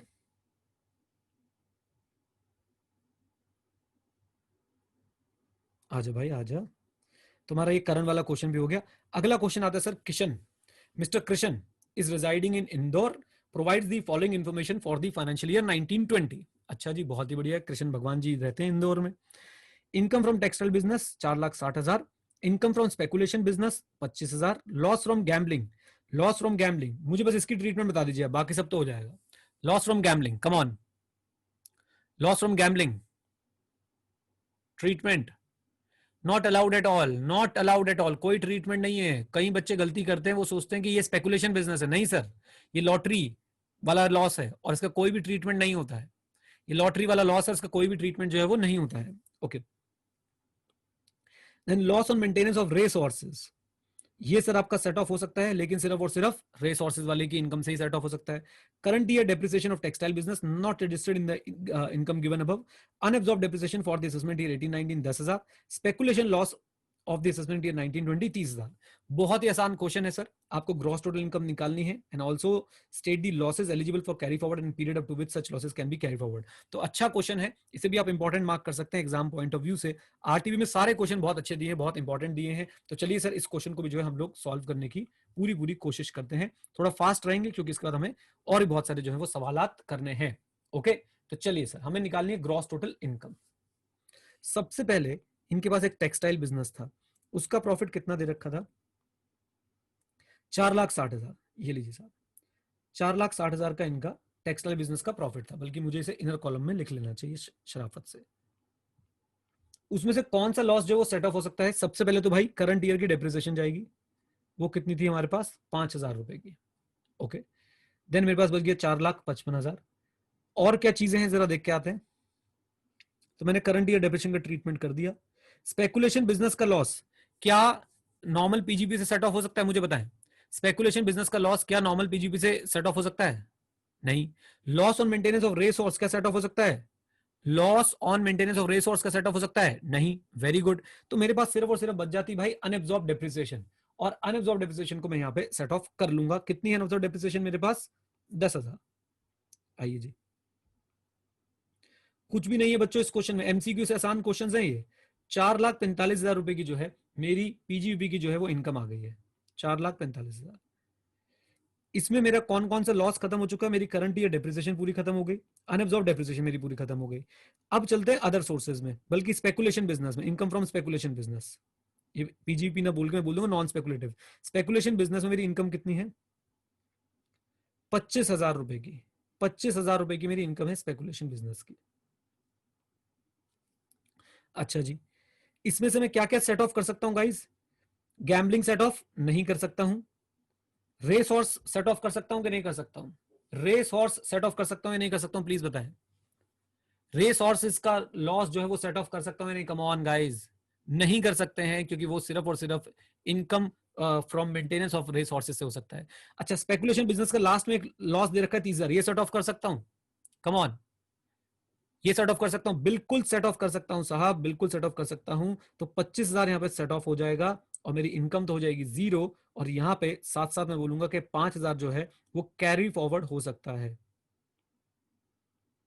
वो कैरी फॉरवर्ड हो सकता है। एग्जाम में प्रेजेंटेशन कैसे करनी है अभी हम लोग देख लेंगे, लेकिन अभी आपको कॉन्सेप्ट समझ आ जाना चाहिए कि 5,000 जो है वो कैरी फॉरवर्ड हो सकता है। कौन से ईयर का था, असेसमेंट ईयर 1920 का था, यानी प्रीवियस ईयर 18-19 का हो गया। असेसमेंट ईयर 1920 का था, यानी प्रीवियस ईयर कौन सा हो गया, 18-19। तो सर हम इसको जो है वो कैरी फॉरवर्ड कर सकते हैं, कितना कैरी फॉरवर्ड कर सकते हैं, हाँ, 18-19 का लॉस था, तो मेरे हिसाब से 22-23 प्रीवियस ईयर या फिर 23-24 असेसमेंट ईयर तक जो है वो कैरी फॉरवर्ड कर सकते हैं. This is previous year and this is assessment year. I hope guys clear है. कैरी फॉरवर्ड वाले पॉइंट में नविद भाई कोई भी खास बात नहीं. 25,000 के मेरे पास क्या था, जरा ध्यान से देखिएगा, मैं दोबारा बताने की कोशिश करता हूँ गाइस आप लोगों को. 25,000 का जो है मेरे पास क्या था, 25,000 का मेरे पास भाई स्पेकुलेशन बिजनेस की इनकम थी, राइट. 25,000 की मेरे पास स्पेकुलेशन बिजनेस की इनकम थी और 30,000 का लॉस था. तो 25,000 सेट ऑफ कर दिया और बाकी 5,000 मैं कैरी फॉरवर्ड कर रहा हूँ. वो एक साल पुराना लॉस था तो मैंने वहां से जो है वो निकाल लिया कि भाई कितने टाइम तक जो है कैरी फॉरवर्ड हो सकता है. असेसमेंट ईयर 19-20 का था वो, तो या तो आप असेसमेंट ईयर 19-20 पकड़िए, उसमें 4 जोड़ दीजिए, तो 23-24 असेसमेंट ईयर तक जो है वो कैरी फॉरवर्ड हो सकता है. That's it. ओके, चलिए आइए साहब. अब मेरे पास और कुछ बच गया क्या ट्रीटमेंट के लिए? नहीं, मेरा ये भी अनअब्जॉर्ब्ड एमिशन भी हो गया, ये भी हो गया, ये भी हो गया, ये भी हो गया, सब हो गए मेरे पास. अब इन शॉर्ट सा मेरी इनकम तो इतनी कितनी आ गई. इनकम तो भाई मेरी 4,45,000 आ गई है.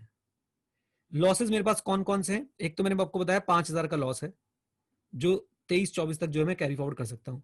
उसके बाद गैम्बलिंग का लॉस मेरे पास कुछ भी नहीं बचेगा क्योंकि सर वो कहीं पे सेट ऑफ भी नहीं हो सकता, कैरी फॉरवर्ड भी नहीं हो सकता. अब मेरे पास बचता है एक आधा और लॉस, और वो लॉस कौन सा जरा देख लेते हैं.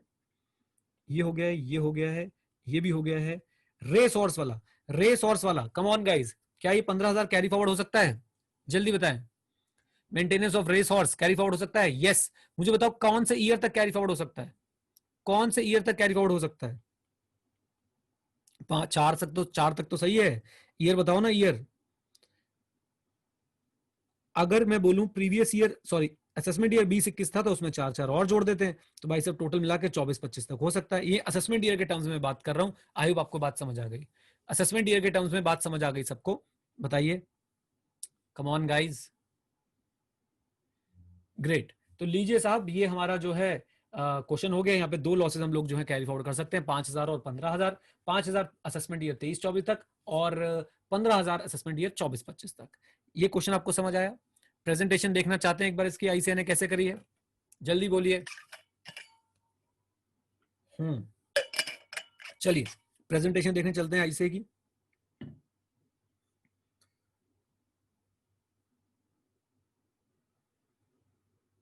ये लीजिए सर. तो इन्होंने क्या किया, देखिए सिंपली पहले प्रॉफिट एंड गेन्स निकाल लिए अपने, उसमें से सर अब 2 डबल कॉलम बना के इनर कॉलम में लिख के जैसे हम लोग कर रहे थे, यहाँ तक बिल्कुल ठीक था, बस हमने लिखा नहीं था, इन्होंने लिखते चले गए. फिर income from speculation business, current year income 25,000, speculation loss जो 10,000, speculation loss to be carry forward 5,000 दिखा दिया, इनकम आगे नील. टोटल इनकम तो यहाँ पे आ गई. यहाँ पे आपको आधे मार्क्स मिल गए क्वेश्चन में. देन आधे मार्क्स आपको बताया गया कि भाई स्पेकुलेशन बिजनेस का लॉस जो आप कितने साल तक कैरी फॉरवर्ड कर सकते हैं, असेसमेंट ईयर 23-24, अमाउंट ये है. मेंटेनेंस ऑफ हॉर्स रेसेस 24-25 तक कर सकते हैं, अमाउंट ये है. गैम्बलिंग वाला इन्होंने बता दिया sir can not be carry forward. Okay, come on, बताएं. मोक्ष की उपलब्धि हुई है? नहीं, श्रेय हांडा बोल रहे हैं सर ऐसा लग रहा है पूरा सेट ऑफ रिवाइज करा दिया. पूरा तो नहीं, हाँ काफी हद तक करा दिया. Come on guys. चलिए चले अब आगे अगले क्वेश्चन पे चले मित्रों. अगला क्वेश्चन कौन सा है जरा देख लेते हैं. आजा भाई आजा. ओहो, अब तो भाई साहब हमारे पास बचा है एकदम बम्बास्टिक क्वेश्चन. टोटल इनकम का क्वेश्चन बचा है. कर दें खत्म? जल्दी बता दो जल्दी से. Come on. बहुत ही बढ़िया. और इसके बाद आपको पता है खुशखबरी क्या है? इसके बाद खुशखबरी ये है कि भाई साहब इनकम टैक्स की आरटीपी खत्म. इनकम टैक्स की आरटीपी, बोलो बेटा बोलो, इनकम टैक्स की आरटीपी क्या हो जाएगी? खत्म. ओके. और इसके बाद हम लोग sir GST, audit, strategic management, जो भी तुम्हारा भाई पढ़ाता है उसकी आरटीपी तुम्हें कराएगा. पक्की बात. जब आप क्लासेस बाय करते हैं तो हम खुल के प्रॉमिस करते हैं कि जितने भी क्वेश्चन आईसीआई के होंगे वो सारे कवर कराए जाएंगे. और वैसे ही सर बिल्कुल चल रहा है. राइट. एंड डोंट वरी, जो बच्चे बोल रहे पार्ट 2 कब आएगा आरटीपी का, दोनों बेटा दोनों क्लब करके डाल दूंगा मैं. अभी रुक तो जाओ, पहले इसको कवर करा लें जल्दी से, फिर चलते हैं. आ जाओ जी. मिस्टर सूरज, सूरज है individual, age 50 year, not a senior citizen, resident individual, बहुत बढ़िया. Engage in wholesale business of health products. He is also partner in XYZ and company, partnership firm. बहुत बढ़िया. The following details are made available for the year ended this.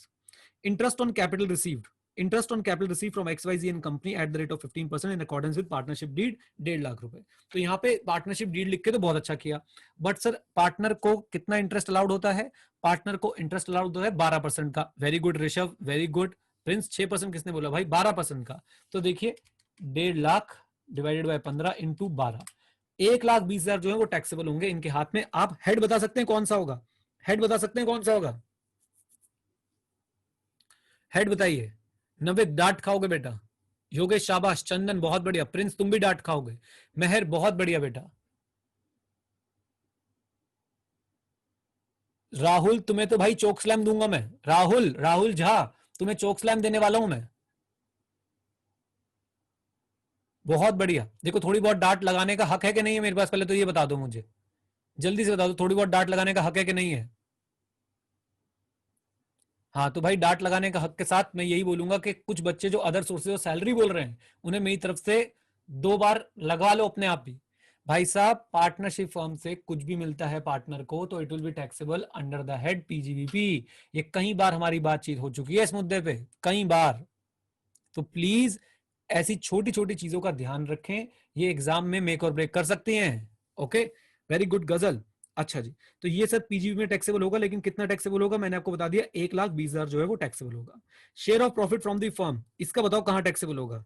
इसका बताओ कहां taxable होगा? रोहित चोक slam मिलेगा बेटा तुम्हें, डीडीटी मिलेगी तुम्हें। दिव्यांग तुम्हें बेटा, तुम्हें भी choke slam, double choke slam मिलेगा तुम्हें। You can't see me. Exempt होगा, वेरी गुड भाई साहब। पार्टनर का शेयर जो होता है वो एग्जेम्प्ट होता है section 10(2)(a), if I am not wrong. Section पे कॉन्फिडेंस ना हो तो कोट ना करें एग्जाम में, अदरवाइज ये भाई साहब ये बिल्कुल जो है एग्जेम्प्ट होता है पार्टनर का प्रॉफिट शेयर, क्योंकि इसमें तो पार्टनरशिप हम पहले से क्या पे कर चुकी होती है? टैक्स पे कर चुकी होती है। हाँ जी, समझ आया भाई? याद आ गया नलायक। अच्छा जी, then salary as working partner fully allowed in the hands of firm. एक बार सब चीजें छोड़ दो, हाथ जोड़ो, हाथ जोड़ो, जोड़ो जहां बैठे हो वहां पे हाथ जोड़ो, ऊपर देखो और बोलो भगवान तू है, तू कृपालु है, दयालु है। ऐसा ही पेपर में देना। क्यों भाई साहब? इन्होंने साफ लिख दिया fully allowed in the hands of the firm. नहीं तो अभी पता है क्या होता? अभी भाई साहब आपको पूरी की पूरी जो है फर्म के बुक प्रॉफिट्स निकालने पड़ते, उसके हिसाब से सैलरी अलाउड निकालनी पड़ती, और एक अलग सवाल शुरू हो जाता सेक्शन 40B के अकॉर्डिंगली। तो यहाँ पे भगवान ने आपको ताकतें दी हैं, भगवान ने आपको बोला है कि भैया ये तो fully allowed in the hands of firm, यानी कि 1 लाख जो है ये अब बताओ taxable not taxable? Come on guys, this 1 lakh partner के लिए taxable not taxable? Taxable not taxable? भाई साहब एक बात मुझे समझ आ गई, इस पर्टिकुलर चीज पे तुम सबका हाथ बहुत कमजोर है। पहला interest on capital taxable under the head PGBP 1,20,000, दूसरा एग्जाम, तीसरा सैलरी। भाई साहब ये टैक्सेबल है। हेड बताओ कौन सा होगा? हेड बताओ कौन सा होगा अब इसका? हेड बताओ जो पार्टनर को सैलरी मिल रही है। अभी भी कुछ लोग सैलरी बोल रहे हैं, Archana ji. Answer is PGBP, this will also be taxable under the head PGBP. पहले 3 पॉइंट पे इतनी देर लगा दी और सोचो आईसीए ने सर ये क्वेश्चन को ये ना बोले कि टफ क्वेश्चन है, निहायत ही आसान क्वेश्चन है। Navit, Parv, Rishabh, Kavya, Pratibha, this is a very easy question. और जो लोग भी इसको सैलरी बोल रहे हैं भाई वहां पे गड़बड़ है। क्यों? सैलरी का बेस क्या होता था? Very good Tushar, employer employee relationship होना जरूरी था। कमाल करते हो पांडे जी। लाइव क्लास में इसलिए लेता हूँ आरटीपी की, मुझे आपका फीडबैक मिलता रहे, नहीं तो अगर मैं बोलता रहूंगा पता चला आप लोग क्या गलती करते हो मुझे पता नहीं चलता ना, मैं इस पे फोकस करूंगा। आइए, then interest on bank from fix deposit net of TDS. बच्चों नेट ऑफ टीडीएस दे रखा है, क्या करेंगे? ग्रॉसअप करेंगे। ग्रॉसअप कैसे करेंगे जरा देखिए, 40,500 divided by 10 into divided by 90 into 100। ये बात समझ आई? ये बात समझ आई? ये मैंने ग्रॉसअप किया बेटा, 40,500 डिवाइड बाय 90 इंटू 100, तो मेरा आंसर आ गया 45,000। ये 45,000 कहां पे टैक्सेबल करने वाले हो? ये 45,000 कहां पे टैक्सेबल करने वाले हो बताते चलो? Income from other sources, very good. Interest on saving bank account 12,300 other sources में जाएगा, इसके साथ आपको 80 टीटीए की डिडक्शन मिलेगी। कितने की? कितने की 80 टीटीए? 10,000, वेरी गुड, शाबाश। मजा आ रहा है मुझे तो, एक्चुअली में ऐसा लग रहा है जैसे फेस टू फेस क्लास ले रहा हूं मैं। नहीं महर थोड़ा तेज नहीं पढ़ाऊंगा बेटा, क्योंकि भाई ये क्वेश्चन कराने बच्चों को, मुझे तो पूरी फीलिंग आ रही है फेस टू फेस वाली। और मैं ये इसलिए डिस्कस कर रहा हूँ हर पॉइंट, क्योंकि हम पूरा क्वेश्चन सॉल्व नहीं करेंगे ना, हम लोग इसके बाद सिर्फ सिर्फ आईसीआई का आंसर देखेंगे, ठीक है? आइए, देन अब बढ़िया क्वेश्चन आने वाला है, बहुत ही इंपॉर्टेंट पॉइंट है, प्लीज इसे मिस मत कीजिएगा। Income tax refund received relating to assessment year 1920 including interest of 2300।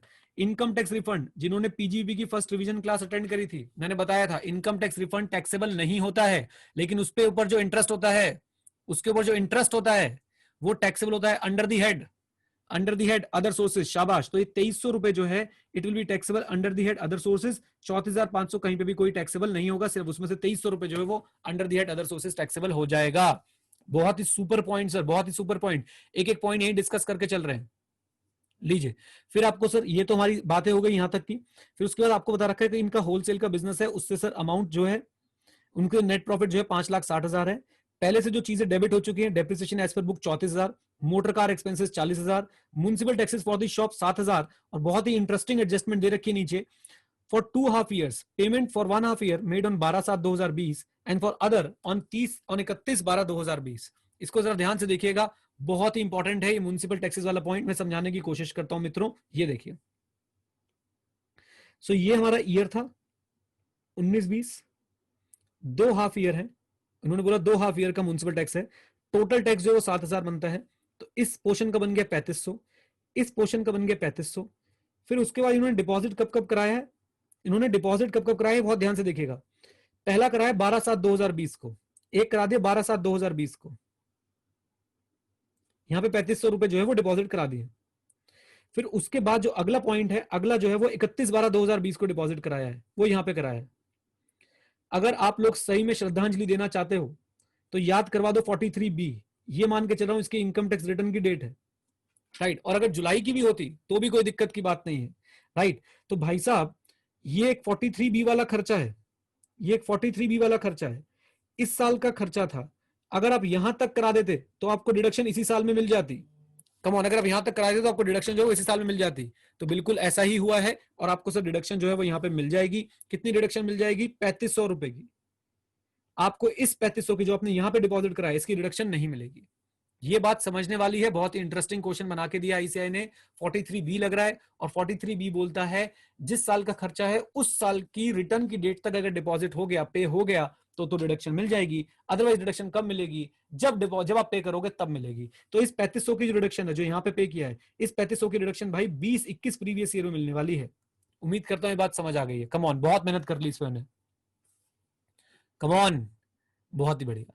आइए सर, इसके बाद चलते हैं salary to manager by way of single cash payment 21,000। Thakur तो गए हो, 40A3 लग रहा है, 40A3 लग रहा है। पेमेंट कर दी है सिंगल एक्सपेंस की, सिंगल डे में एग्रीगेट ऑफ पेमेंट एक्सीड कर रही है 10,000 से। और साथ में याद रखिएगा पेमेंट हो रही है by any mode other than 123। 123 याद है ना आपको? तो पूरा का पूरा 21,000 जो है वो डिसअलाउड हो जाएगा, पूरा का पूरा 21,000 जो है वो डिसअलाउड हो जाएगा। आइए, देन WDV दे रखी है आपको, assets as on 1/4/2019 use in the wholesale business. इस पे तो हमें डेप्रिसिएशन निकालनी पड़ेगी, निकाल लेंगे। मोटर कार एक्वायर करी है 31/12/2019 को, तो मोटर कार के डेप्रिसिएशन के रेट्स में चेंज है। 23 अगस्त के बाद अगर आप खरीदते हैं तो वहां पे भाई साहब चेंज है। और जो आप मुझे बता रहे हैं कि तुषार जो बता रहे हैं 4 मोड्स हैं, बिल्कुल 4 मोड्स हैं भाई, वो हमने जो रिवीजन वीडियो करी उसमें हमने कवर कर लिया। मोटर कार की डेप्रिसिएशन हम कैसे निकालेंगे ये भी देख लेंगे। उसके बाद हाउस प्रॉपर्टी इनके पास, मुंबई में हाउस प्रॉपर्टी थी, जनवरी 2015 बेच दी, एरियर्स ऑफ रेंट मिले 1,15,000 के। तो ये 1,15,000 में से 30% माइनस करेंगे, 80,500 जो आएगा वो टैक्सेबल हम लोग कर देंगे। यानी कि इसमें से भी आपको स्टैंडर्ड डिडक्शन मिलती है। आई होप आपको ये चीज पता है।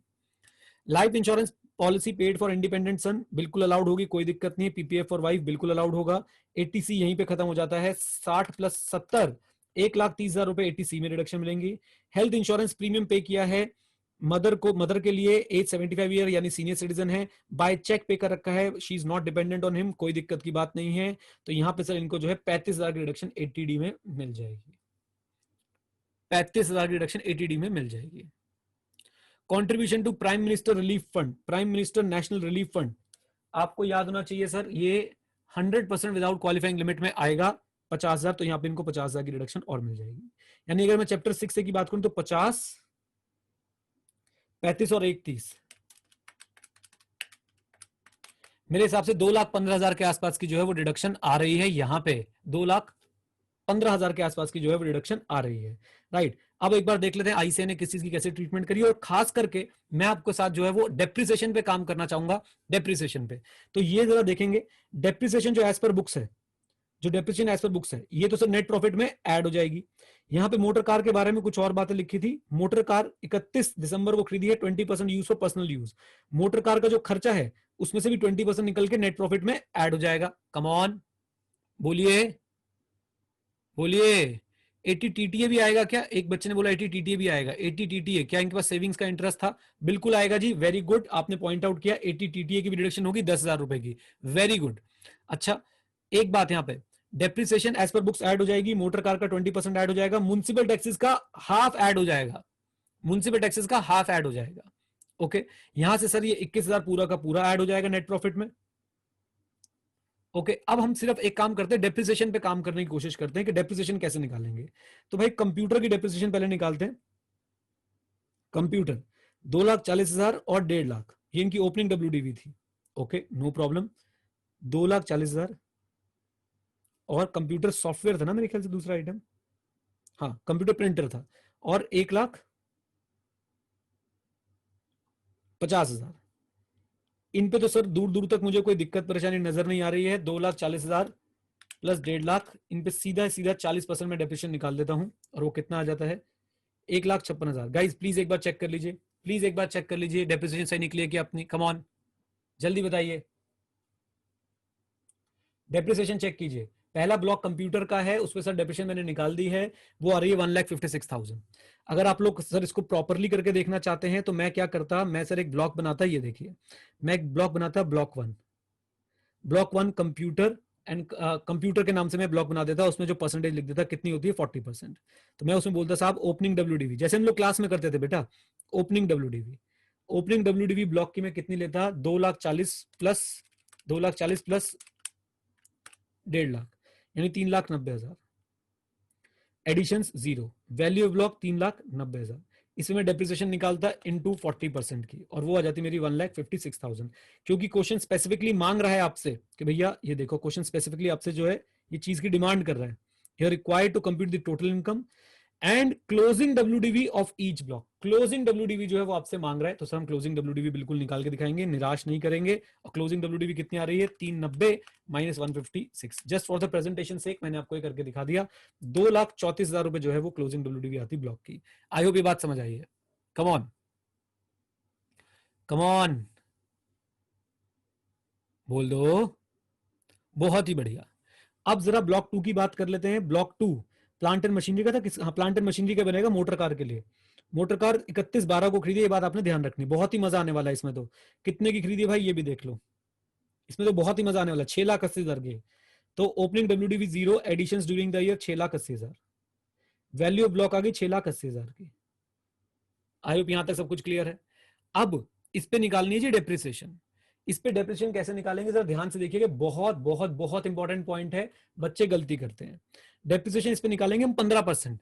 अब 15% क्यों निकालेंगे? वैसे तो 30% है, वैसे तो 30%, और 30% क्यों है? पहले पहले मेरी बात सुनो तुषार, इसलिए नहीं है क्योंकि हायर पे चल रही है, क्योंकि भाई एक अमेंडमेंट आई है। अमेंडमेंट मैंने आपको कवर कराई है, 23 अगस्त 2019 से लेकर 31/3/2020 के बीच में अगर कोई भी आप मोटर कार एक्वायर करते हैं तो उस पर जो आपको डेप्रिसिएशन मिलती है वो 30% मिलती है, राइट। लेकिन ये put to use less than 1 days है, इसलिए 15% ही हो जाएगी, इसलिए 15% ही हो जाएगी। तो 6,80,000 इंटू 15%। अब ध्यान से देखिएगा जो मैं कर रहा हूं, ऑल दो मेरी डेप्रिसिएशन 1,02,000 की आ रही है, प्लीज ध्यान से देखिएगा, लेकिन इसमें से मेरे को 20% और माइनस करना पड़ेगा, क्योंकि 20% पर्सनल यूज था, क्योंकि 20% जो है वो क्या था? पर्सनल यूज था। कम ऑन, हायर में बेटा वो एक्चुअली एक स्टूडेंट बोल रहा था, उसमें मैं वो बात कर रहा था, मैं कह रहा हूं कि नॉर्मली कितना परसेंट डेप्रिसिएशन होता था? 15, लेकिन उसकी 15 की जगह कितना कर दिया गया है? 30।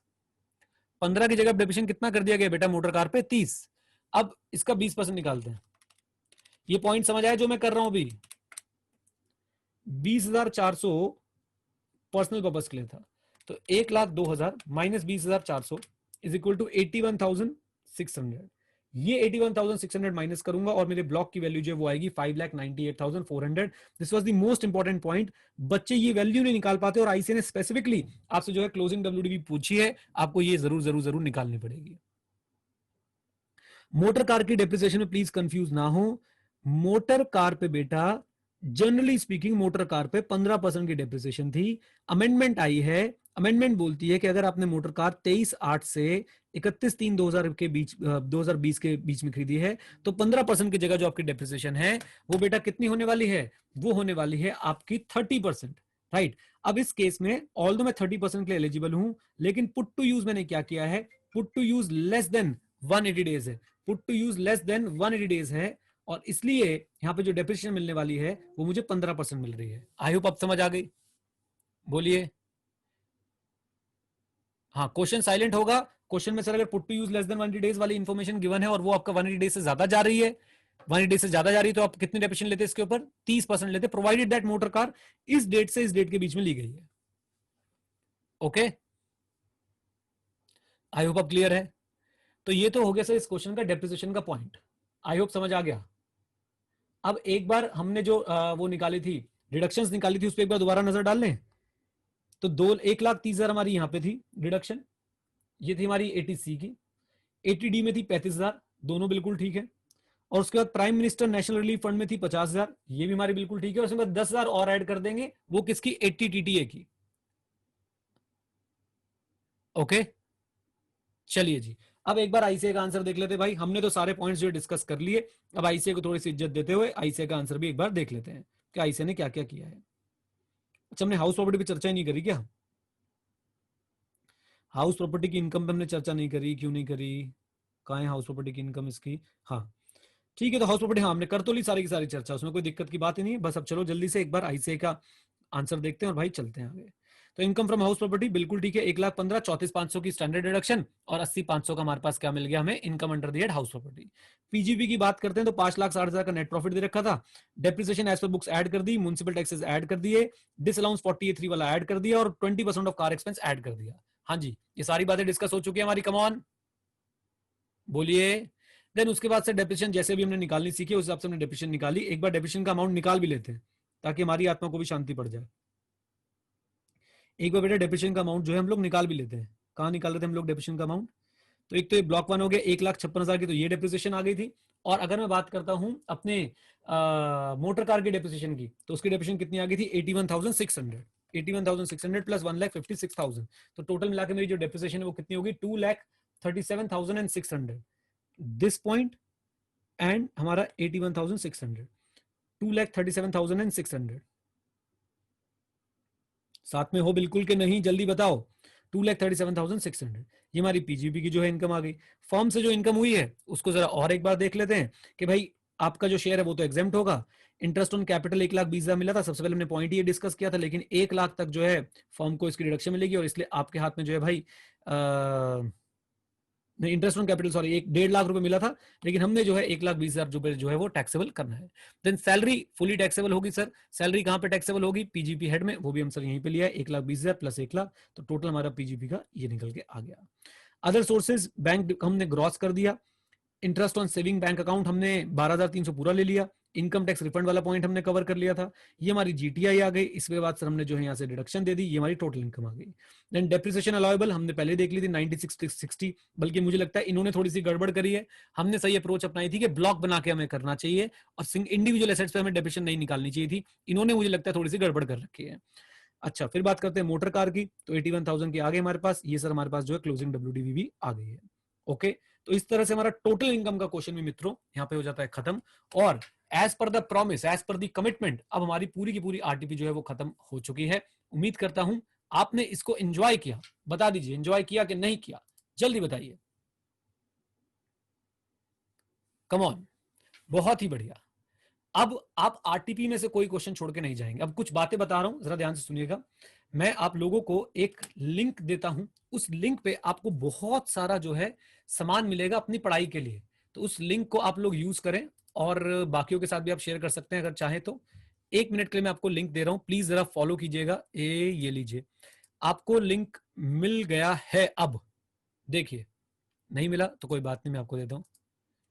अब आ गया होगा आपके पास लिंक, प्लीज अब आपके पास लिंक आ गया होगा गाइज, आप लोगों की चैट मैंने ऑफ कर दी 2 मिनट के लिए, ताकि सब बच्चे इस लिंक पे क्लिक कर लें। यहाँ पे भर भर के मैंने आपके लिए सामान डाला है, और यहाँ पे हम लोग अभी इनकम टैक्स की आरटीपी जो कर रहे हैं उसकी पूरी प्लेलिस्ट का लिंक भी यहाँ पे आ जाएगा, तो बिल्कुल भी चिंता ना करें। और जितनी भी ये वीडियोस हैं वो सारी की सारी आपको मिल जाएंगी, आप उसे एंजॉय कर सकते हैं और पढ़ सकते हैं। लगभग 40 लिंक्स हैं इसके अंदर, चाहे ऑडिट की रिवीजन वीडियो हो, इनकम टैक्स की कुछ रिवीजन वीडियो है, स्ट्रैटेजिक मैनेजमेंट की रिवीजन वीडियोस हैं, एमसीक्यूज, केस स्टडीज, लॉ की मैराथन, कॉस्टिंग की मैराथन, एफएम की मैराथन, भर भर के मैंने इसके अंदर चीजें डाल रखी हैं गाइज। एंजॉय कीजिए आप, जब तक मैं हूं तब तक भाई साहब आपको अफोर्डेबल रेट्स पे बढ़िया से बढ़िया क्लासेस देने की कोशिश करता रहूंगा। मैं ये नहीं बोलता कि भाई मैं सबसे बेस्ट हूं, मैं सबसे बढ़िया हूं, बस भाई तुम्हारे में से हूं, तुम्हारे में से एक हूं, और तुम्हारा दर्द समझता हूं, तुम्हारे साथ खड़े रहने की कोशिश करता हूं, और बस वही चलता रहता है भाई, ठीक है ना। तो ये लिंक आपको दे दिया, आपकी चैट जो है मैं दोबारा से ऑन कर रहा हूं, आप लोग जो है दोबारा से चैट में बता सकते हैं अगर लिंक आपको मिल गया कि नहीं, पहले तो ये बताइए। कम ऑन, लिंक मिल गया है ना सबको? बहुत ही बढ़िया। तो इस लिंक को आप प्लीज सेव करके रख लीजिए, एंजॉय करिए। और अब कब लाइव आएंगे? अब भाई अगली आरटीपी जो मैं खत्म करने वाला हूं, पहले जो शुरू कर रखे उनको खत्म करेंगे।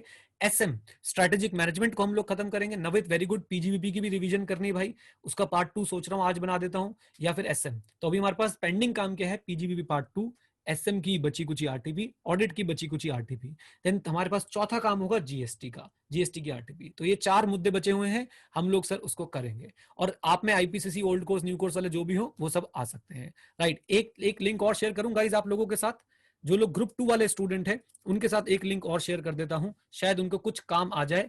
ऑडिट का कल हमने एक मॉक टेस्ट लॉन्च किया था गाइस, उसके तो सीट्स जो है फुल हो चुके हैं। अब हमारा एक और शायद नया बैच बन गया है, बैच 4। अगर आप कंसिडर करना चाहें तो उसको जरूर जरूर जरूर देख लीजिएगा। कोई भाई ऐसी वो नहीं है, मतलब जरूरी नहीं है कि आपने देखना ही देखना है, बस आपको मैं ये लिंक शेयर कर रहा हूं आपके साथ, ये लीजिए। मॉक टेस्ट बैच 4 है, बैच 3 तक हमारे सारे फुल हो चुके हैं। टेस्ट सीरीज है ऑडिट की, इनकम टैक्स और जीएसटी की भी जब आएगी तो जरूर आपके साथ शेयर कर देंगे। एक रिक्वेस्ट जाते जाते जो मैं आपसे हमेशा करता हूं, क्या करेंगे, अपने सारे दोस्तों को प्लीज एड्यू 91 के बारे में बताएं। मैंने आज ही चेक किया है, आपको पता है पिछले एक महीने में एड्यू 91 पे कितने आवर्स जो है बच्चों ने स्पेंड किए? 50,000 आवर्स, लगभग 50,000 hours. Just think over it guys, wow. तो प्लीज आप लोग सर इसका, इस मुहिम का एक हिस्सा बने, और साथ में जो है वो जुड़े रहें, और बस ऐसे ही यार आगे बढ़ते रहें साथ में मिलकर, ठीक है। चलिए जी, तो एक आखिरी बार प्लीज सबके साथ शेयर कीजिए सारी चीजें और एंजॉय कीजिए, जो भी हो पाएगा भाई मैं करता रहता हूं आप लोगों के लिए। अभी आपके एग्जाम्स तक आपके साथ बना रहूंगा, एंड मूवमेंट तक, एंड मूवमेंट तक, जब तक आप एग्जाम देके फ्री नहीं हो जाते। एग्जाम के बाद आप मुझे भूल जाओगे, लेकिन तुम्हारा भाई तुम्हें याद रखेगा एग्जाम के बाद भी। चलिए जी, thank you very much, stay connected, stay head, जय हिंद। और हाँ, सीखते रहें, क्योंकि सीखना बंद तो मित्रों जीतना बंद। Bye bye and take very good care of your health. Bye.